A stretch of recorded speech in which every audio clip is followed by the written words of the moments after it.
Okay, so as you know, in the previous video, we stopped from electric flux only.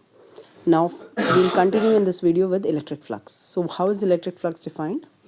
So class, electric flux is the property, is that physical quantity which tells us the relation between the electric field lines and the area across which the electric field lines are passing. It further depends on the angle between the orientation of electric field lines and the orientation of the surface. For example, this is a particular surface that is given to you, and we find that the electric field lines are in this direction. Okay, so this is given to you, and if I draw the area vector on the surface, it comes out along this direction. So I can see that angle between the electric field lines and the surface area is theta. So in that case, the flux passing through this surface, this small surface which I call as delta S, this whole surface can have a bigger value, but to make things easier and to define the electric flux through a very small area, small infinite similar area, I define it as E dot delta S. That's why I've taken the flux as delta phi. Since it is a dot product here, this means this is a scalar quantity that I'm gonna get.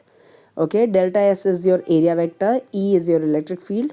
To get the whole flux through this surface, I'll integrate it along this whole surface, and it would be E dot ds. So this is my flux. Now what does it indicate? It indicates the number of field lines passing through a particular area when the area is oriented at an angle of theta with respect to the electric field, and this is how we get the flux. Higher the flux passing through any surface, higher would be the number of electric field lines passing through that surface, and similarly higher would be the influence that the surface would be experiencing as a result of electric field. Now once we have studied about electric flux, which is a scalar quantity, and sometimes they ask you the dimensions of it also, so be ready. And when you know the formulas, you can easily calculate the dimensions. For example, electric field is force per unit charge, so Newton per coulomb would come here. ds is your area, so it's your meter square. Now Newton can be converted into kg, meter per second square, then 1 meter square is here, and then coulomb can be written as in terms of ampere, so it would be ampere second. Yes, ampere second. So in that case, the dimension you can see as m L cube t minus 2. This is t minus 2, this second is also here, so t minus 3, and then ampere inverse. So this way you must know how to get the dimensions of any physical quantity. In the exams, they ask you half mark for the definition and half mark for the dimension. So sometimes we don't know the definition, then the formula is what is going to help us out. We must know the significance, the physical significance behind any formula. Okay, so this is how you can also further up, and I would say accelerate your study process through concept maps. Now the next topic related to this chapter is the Gauss theorem, Gauss law, you can say. The Gauss law states that the electric flux through any closed surface, the closed surface, for closed surface they have mentioned this thing.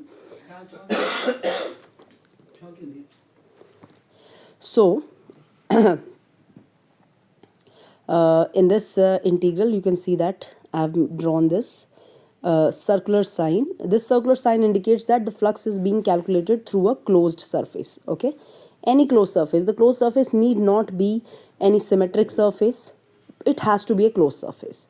So it is found that E dot ds integral is equal to Q enclosed, means whatever charge is enclosed by the surface or whatever charge is lying on the surface, everything is considered enclosed. Okay, Q enclosed upon epsilon naught. This is the generalized, or I would say this is the law that would work for every single surface, every single closed surface given to you. Then it is equal to phi, where Q enclosed is equal to net charge enclosed, and phi is flux through a closed surface.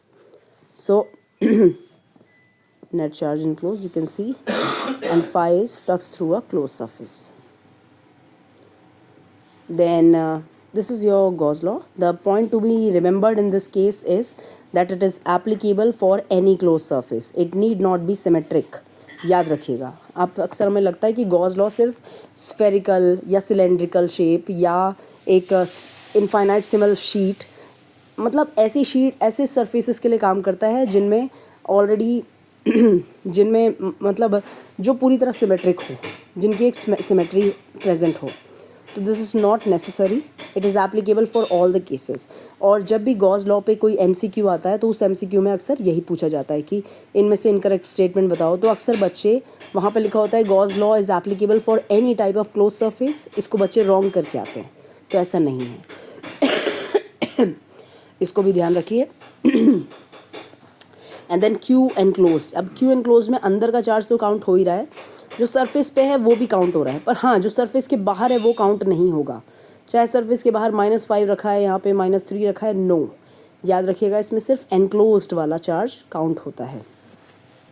And that to net, यानी charge वैसे भी आपको पता है charges can be added. Charge is a scalar quantity, तो charges can be added algebraically. यानी अगर अंदर -5 और +3 रखा है तो नेट चार्ज जो अंदर है वो कितना है, -2. तो इसको भी ध्यान में रखेंगे हम और इसके बेसिस पे हम न्यूमेरिकल्स को सॉल्व करेंगे. Now the most important part from which the derivations also come in this exam, in the CBSE exam, is the applications of Gauss law. All the formulas that I'm gonna write here, I'm gonna make you revise here, have their fixed derivations, and if you know them, it would further help you to get good marks, because 5 markers में अक्सर derivations और एक 3 marker question आ जाता है, 2 marker question आता है, उसमें ये सब काम आते हैं. एनालिसिस में ये सब चीज़ें बहुत मायने रखती हैं कि आपको रिलेशन पता हो कि कौन सी चीज़ किससे कैसे रिलेटेड है. These are the applications of Gauss law. First is electric field due to a linear charge distribution. यानी कि अगर आपको एक लाइन चार्ज दिया है इनफाइनाइट लेंथ का, अब इस पर ++ चार्ज लाइन पे मतलब एडेड है. एडेड क्या है, मतलब डिस्ट्रीब्यूटेड है. एक सिंगल लाइन है जिस पे पॉजिटिव चार्ज डिस्ट्रीब्यूटेड है. तो अब इसकी वजह से अगर आपको कहीं पे इलेक्ट्रिक फील्ड निकालनी है तो इट वुड बी λ/2πε0r. यहाँ पे लैम्डा क्या है, लैम्डा इज Q/L. इसको हम कहते हैं लीनियर चार्ज डेंसिटी. ओके, इसको हम कहते हैं लीनियर चार्ज डेंसिटी Q/L.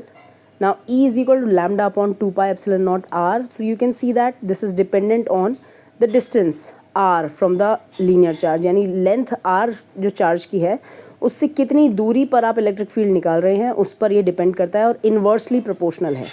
यहाँ पे r² नहीं है, r है, तो लीनियर प्रोपोर्शनैलिटी है. इन सब चीज़ों को आपको दिमाग में रखना है कि एक सिंगल लाइन के केस में लीनियर इन्वर्स प्रोपोर्शनैलिटी होती है, जबकि अगर आप अभी बाकी केसेस देखेंगे तो आपको स्क्वायर प्रोपोर्शनैलिटी भी मिलेगी. तो ये सब माइंड में रख के you have to have the tendency, ability to identify what charge distribution is being talked about. The next is electric field due to a plain sheet of charge. Means if they give you a sheet of charge, thin sheet, इसकी condition यही होती है कि sheet बहुत thin होनी चाहिए. अब उस थिन शीट के दोनों तरफ आपको दिखता है कि चार्ज डिस्ट्रीब्यूटेड है. तो अब आप इसमें एक सिमेट्रिक सिलेंड्रिकल सरफेस मान के इस पे गॉस लॉ को अप्लाई करते हैं और इसके हर पॉइंट पर आप E.ds निकालते हैं. तो अब आप देख सकते हैं कि पॉजिटिव चार्ज है तो इलेक्ट्रिक फील्ड इधर से इधर जाएगी, एरिया का वेक्टर ds इधर जाएगा, तो यहाँ से फ्लक्स आता है, यहाँ से फ्लक्स आता है, पर ऊपर वाले पोर्शन, ये जो कर्व्ड सरफेस एरिया वाला पोर्शन है, यहाँ से नहीं आता. इलेक्ट्रिक फील्ड यहाँ से हॉरिजॉन्टल होती है और ds ऊपर की तरफ होती है, तो इनके बीच का एंगल क्या हो जाता है, 90. तो इसकी वजह से इलेक्ट्रिक फील्ड इस कर्व्ड सरफेस पे एग्जिस्ट ही नहीं करती, सिर्फ हॉरिजॉन्टल इलेक्ट्रिक फील्ड एग्जिस्ट करती है, और उस हॉरिजॉन्टल इलेक्ट्रिक फील्ड का मैग्नीट्यूड भी σ/2ε0 आता है. अब आप सोचेंगे सिग्मा क्या है, sigma is Q/area. This is called as surface charge density, charge per unit area. So इस केस के लिए लीनियर की बात थी तो हम लाइन पे चार्ज का डिस्ट्रीब्यूशन देख रहे थे. जब एक शीट के लिए बात आ गई तो शीट के सरफेस एरिया पे हम चार्ज का डिस्ट्रीब्यूशन देखेंगे. And then E is equal to σ/2ε0. ये 2 क्यों आ रहा है, ये इसलिए आ रहा है 2 क्योंकि ये जो शीट है इस पे प्लस चार्ज इस तरफ है तो प्लस चार्ज दूसरी तरफ भी है. आपको पता है एक कंडक्टिंग सरफेस है, कंडक्टिंग सरफेस पे चार्ज कभी भी इंटरनली स्टोर नहीं होता। यानी अगर आपके पास एक कंडक्टिंग स्फेयर दे दिया जाए और आप इसको चार्ज देते जाएंगे तो इसका सारा चार्ज सरफेस पे आएगा, अंदर कुछ नहीं रहेगा। तो अगर ये सारा चार्ज सरफेस पे आ रहा है तो इसकी वजह से इसके दो सरफेसेस हैं शीट के, that's why you having two sides and that's why this formula is coming out to be sigma by 2 epsilon naught. Now electric field due to a charge conducting plate. अब ये charge conducting plate आपको दे दी गई है। अब charge conducting plate के case में देखिए definition की सिग्मा बाय एप्सिलॉन नॉट हो रही है। क्यों? क्योंकि चार्ज कंडक्टिंग प्लेट क्या करेगी, सिग्मा यहाँ पे भी जनरेट होगी और सिग्मा दूसरी तरफ भी जनरेट होगी। अब उसकी वजह से जब आप इसका डेरिवेशन करेंगे तो ये 2 सिग्मा बाय 2 एप्सिलॉन नॉट आएगा, क्योंकि दो साइड्स इन्वॉल्व हैं, दोनों साइड पे सेम चार्ज डेंसिटी है, तो it would come out to be sigma by epsilon naught. इसको भी याद रखना है। Then electric field inside a conductor is zero. इसको प्रूव करने के लिए आ जाता है कई बार। तो आप यही बताएंगे कि कंडक्टर के अंदर जो चार्ज इनक्लोज्ड है वो हर हालत में क्या होता है, ज़ीरो। इसलिए अंदर कोई इलेक्ट्रिक फील्ड एग्जिस्ट नहीं करती, इलेक्ट्रिक फील्ड की वैल्यू ज़ीरो होती है। और वोल्टेज जो आता है वो अंदर क्या आता है, कांस्टेंट। अभी वोल्टेज के बारे में मैं वोल्टेज नहीं कहूँगी, मैं इसे पोटेंशियल डिफरेंस कहूँगी, इलेक्ट्रिक पोटेंशियल कहूँगी। इसके बारे में आप नेक्स्ट यूनिट में स्टडी करेंगे। So next is electric field due to thin spherical shell at a point outside the shell is E is equal to Q upon 4 pi epsilon naught। अब spherical shell क्या है, एक sphere जिसकी बहुत पतली सी thickness है। ऐसे वाले शेल के लिए हम क्या देखते हैं कि इस वाले शेल पे आउटसाइड में हमेशा इलेक्ट्रिक फील्ड की value KQ by R square आती है। R is the distance from the centre, Q upon 4 pi epsilon naught R square. अब ये क्यों आ रही है, क्योंकि ये स्फेयर आउटसाइड द पहले तो ये point outside the spherical shell है। अब इस वैल्यू का इस तरीके से आना ये भी इंडिकेट करता है कि if whether you distribute a charge at a point or on a surface, for the external points it behaves as if all the charge is at one point. ठीक है, बाहर से ऐसा लगेगा आपको कि सारा चार्ज जो सरफेस पे है वो सरफेस पे नहीं, सिंगल एक पॉइंट पर है, जिसकी दूरी मेरे कंसिडरेबल पॉइंट से, यानी जिस पॉइंट पे मैं इलेक्ट्रिक फील्ड निकालना चाहती हूँ उससे उसकी दूरी r है। So you can see that then inside the shell the electric field will come out to be zero because no charge can be inside. And then on the surface if you will calculate it would be Q upon 4 pi R square. R क्या है आपका, distance, basically radius. So this is how you have to know them. You have to firstly derive them, but if you can't derive it, you must have a hold of these formulas, how we need to apply them. At least that is necessary for CBSE exams. Then further, electric field due to a uniformly charged spherical shell outside the point, Q upon 4 pi epsilon naught R square, the same as this. Internal point 4 pi epsilon naught R cube. Now अब आप ये सोचेंगे कि यहाँ पे क्या किया है मैम ने, तो देखिए स्फेरिकल शेल है पर ये कैसा है, जो यूनिफॉर्मली चार्ज है, यानी इसकी कोई थिकनेस भी है और इसमें इस पूरी थिकनेस में चार्ज डिस्ट्रीब्यूटेड है। तो अब इस केस में ये एक सरफेस पे आपसे बोलेंगे और एक यहाँ पे भी बोलेंगे। अब इस वाले पॉइंट पर क्या है, जब चार्ज यूनिफॉर्मली डिस्ट्रीब्यूटेड है तो आपको इसमें वॉल्यूमेट्रिक चार्ज डेंसिटी लेके फर्दर इसको डिराइव करके आप करेंगे Q अपॉन 4/3 पाई एप्सिलॉन पाई R क्यूब। ये करके यहाँ पे Q क्या है, टोटल चार्ज, 4/3 पाई R क्यूब क्या है, स्फेयर का वॉल्यूम। इस फॉर्मूला को यूज़ करके जब आप डिराइव करेंगे तो आपको इस इंटरनल पॉइंट के लिए इलेक्ट्रिक फील्ड मिलेगी Q upon 4 pi epsilon naught R cube. Then surface पे same Q by 4 pi epsilon naught R square. And this way we completed this unit. दो अभी इसमें इलेक्ट्रिक डाइपोल रह गया, तो एक बार उस पर भी आ ही जाते हैं। सबसे पहले जानना होगा हमें कि डाइपोल होता क्या है। सो डाइपोल एक्चुअली पॉइंट ये है कि ये जो इलेक्ट्रिक फील्ड का कॉन्सेप्ट है, it's very important for molecules and for studying the formation of ionic molecules, ionic compounds and everything. वो केमिस्ट्री में एप्लीकेशन है, बट अब उसको हमें फिजिक्स में रिलायबल कॉन्सेप्ट की तरह जनरेट करना है। तो डाइपोल हमारे लिए क्या है, एक combination of positive and a negative charge. तो इसमें प्लस Q मैं यहाँ से दिखाती हूँ, माइनस Q मैं यहाँ से दिखाती हूँ। This is one dipole for me. Now अक्सर क्वेश्चंस कैसे आएंगे कि वो कहेंगे आपके सामने एक 2Q यहाँ पे प्लस चार्ज रखा है, यहाँ पे एक माइनस क्यू चार्ज है, एक माइनस क्यू चार्ज है, इसका डाइपोल मोमेंट निकालो। तो इस केस में आपको ये देखना है कि ये जो 2q है it's not just single q, it's q plus q। तो अब ये प्लस q माइनस q एक तरीके का डाइपोल, पहला डाइपोल बनेगा। डाइपोल मोमेंट हमेशा माइनस से प्लस चार्ज की तरफ डिफाइंड होता है, ठीक है। P is the way we denote the dipole moment. It is equal to q into 2l length and it is always derived from negative to positive charge। यानी आपके पास अगर कोई डाइपोल है तो उसका जो नेगेटिव चार्ज है उससे पॉजिटिव चार्ज की तरफ एक लाइन अगर आप बनाते हैं, that would define the direction of dipole moment. तो now in this case dipole moment आपको दिया हुआ है, एक डाइपोल दिया है आपको, उसका एक माइनस चार्ज है, एक प्लस चार्ज है। इस डाइपोल की जो दूरी है वो आपकी कितनी है? Let's say it's 2a। अब इस डाइपोल की वजह से दो जगह पे इलेक्ट्रिक फील्ड बनेगी, दो क्या वैसे बनेगी तो सभी जगह पे, बट हम दो डायरेक्शंस ले रहे हैं, एक एक्सियल लेंगे, एक इक्वेटोरियल लेंगे। This is your equatorial position. जैसे इसको मैं ई नाम दे दूँ तो ये इक्वेटोरियल है और ये वाली पोजीशन मेरी एक्सियल पोजीशन है। तो इस इक्वेटोरियल पोजीशन पे अगर मैं डायरेक्शंस बनाने की कोशिश करूँ तो देखेंगे आप, नेगेटिव चार्ज की वजह से यहाँ पे कोई अगर पॉइंट रखा है तो उसको इलेक्ट्रिक फील्ड अट्रैक्टिव फील होगी, पॉजिटिव चार्ज को इस तरफ फील होगी।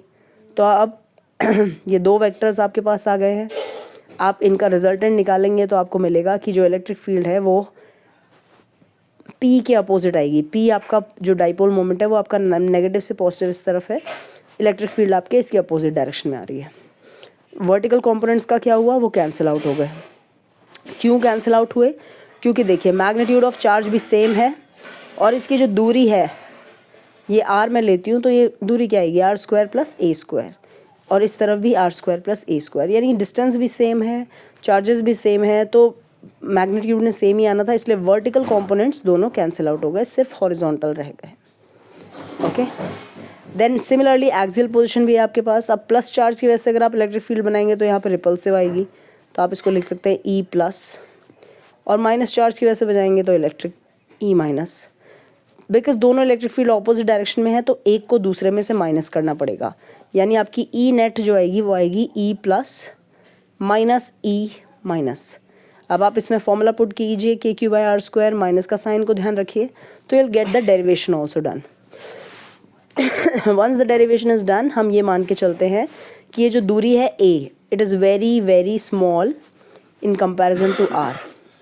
जब ये a वेरी स्मॉल, ये जो डिस्टेंस है दोनों डाइपोल्स के बीच, जो डाइपोल है डाइपोल की जो लेंथ है वो इस r के कंपैरिजन में जब बहुत छोटी मान लेते हैं हम, तो हमें electric field at axial position क्या मिलती है, 2p upon 4 pi epsilon naught r cube. You can write it as 2kp upon r cube. ऐसे करने से यह याद रहेगा। And similarly electric field due to dipole at equatorial position आपको मिलती है kp बाय आर क्यूब। दोनों में आर क्यूब प्रोपोर्शनैलिटी आएगी, आर क्यूब इनवर्स प्रोपोर्शनैलिटी जो अलग है। लीनियर के केस में lambda by 4 pi epsilon not आ रही थी सिंगल लीनियर चार्ज के लिए। अब पूरे चार्ज डिस्ट्रीब्यूशन के लिए अगर देखा जाए तो वो आर स्क्वायर आ रही थी, और जब डाइपोल के लिए हम देख रहे हैं तो ये आर क्यूब के साथ इलेक्ट्रिक फील्ड की प्रोपोर्शनैलिटी आ रही है। ये समझना भी बहुत ज़्यादा ज़रूरी है। कई बार वो ग्राफ्स बना देते हैं, आपको स्टीपर स्लोप देख के समझना पड़ता है कि कौन सा ग्राफ क्या दिखा रहा है, किसकी इलेक्ट्रिक फील्ड दिखा रहा है। तो ये सब एनालिसिस फिजिक्स में इंपॉर्टेंट है ना। Torque an electric dipole placed in electric field is tau is equal to P cross E, P sine theta. कायदे से आर क्रॉस एफ फॉर्मूला से जनरेट होता है। आर आपको पता है, एफ की जगह पे आप क्या लिखेंगे, Q into electric field. Since it's a cross product, यहाँ पे साइन थीटा भी आएगा। एंड जब आप इसको फर्दर सॉल्व करेंगे तो आपको पता चलेगा ये क्यू ई और ये जो आर आ रहा है, इसमें क्यू ई आर जो है ये आपका पी है, basically dipole moment. That's how we derive this and placed in an external electric field. ये ध्यान में देखना ज़रूरी है। यानी अगर आपके पास कोई इलेक्ट्रिक फील्ड है, यूनिफॉर्म इलेक्ट्रिक फील्ड, तो उसमें अगर आप एक डाइपोल रख देंगे तो उसमें जो नेगेटिव चार्ज है वो अलग फोर्स फील करेगा और पॉजिटिव अलग। पॉजिटिव वाला रिपेल जाएगा, नेगेटिव वाला इस तरफ जाएगा। अब ये दो फोर्सेस अलग अलग एक लाइन पर तो हैं पर एट अ डिस्टेंस हैं, तो इसकी वजह से क्या करेंगे, ये डाइपोल को ओरिएंट कर सकते हैं, डाइपोल को ट्विस्ट करा सकते हैं, और जब डाइपोल ट्विस्ट होता है तो उस पर टॉर्क लगता है। और उसी टॉर्क का formula tau is equal to P cross E है, पी साइन थीटा है। देन इससे आप फर्दर पोटेंशियल एनर्जी भी निकालेंगे अभी, P E cos theta minus में अभी जो नेक्स्ट यूनिट आप करेंगे उसमें आएगा। So that's all class, this is the first chapter we have done for the first unit. 17 marks की यूनिट होती है जिसमें 3 चैप्टर्स हैं, electric charges and fields, then electric potential, ये नेक्स्ट वाला आपका फ्लो चार्ट है, and then third is your current electricity. हम ये 3 चैप्टर्स अगर हम अच्छे से कर लेते हैं तो हम थोड़ा अपने 17 मार्क्स पे काम कर सकते हैं। सिर्फ ये तो रिविजन था, इन फॉर्मूलाज को अप्लाई करना आना चाहिए और इसके लिए आपको CBSE के PYQ ज़्यादातर सॉल्व करने पड़ेंगे। Thank you everybody, let's meet for the other video.